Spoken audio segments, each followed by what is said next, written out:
Everybody shouting to the moon. To the moon, to the moon. We're going to the moon, to the moon. Good morning mga kamartlemas.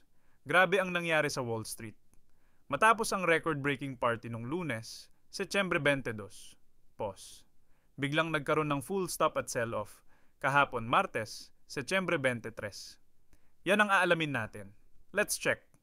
Ang dahilan, si Fed Chairman Powell na mismo ang nagsalita. Na medyo cautious ang tono niya.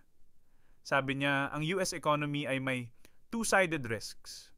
Inflation pwedeng umakyat ulit, pero labor market pwedeng humina. Dagdag pa niya, stocks are already fairly highly valued. Dahil dito, umatras ang expectations para sa mabilis na rate cut. At bakit mahalaga ito sa atin?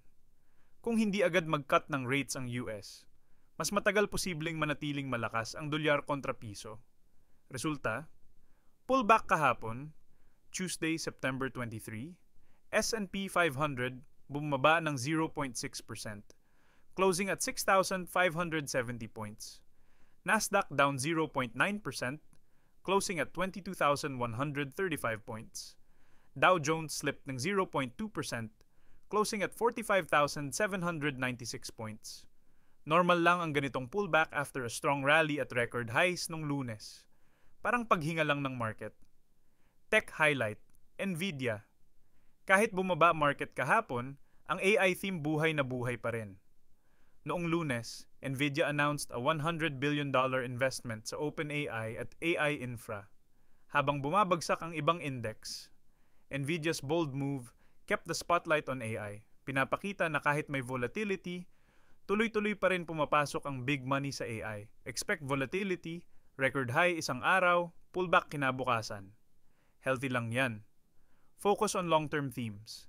AI, infra, energy. Nvidia's move is a clear signal. USD to PHP stable sa 57 punto, 2 piso. Good timing pa rin for peso to dollar conversion kung papasok ka sa US market. Mga kamartlemas, this week bantayan natin ang US PCE inflation report at jobs data. Sila ang magbibigay ng clue kung kailan talaga magsisimula ang Fed rate cuts. Don't forget to like and subscribe. At i-comment mo naman sa baba kung anong AI stock ang binabantayan mo ngayon. Kaya tutok tayo bukas mga kamartlemas para lagi kang one step ahead sa market. To the moon.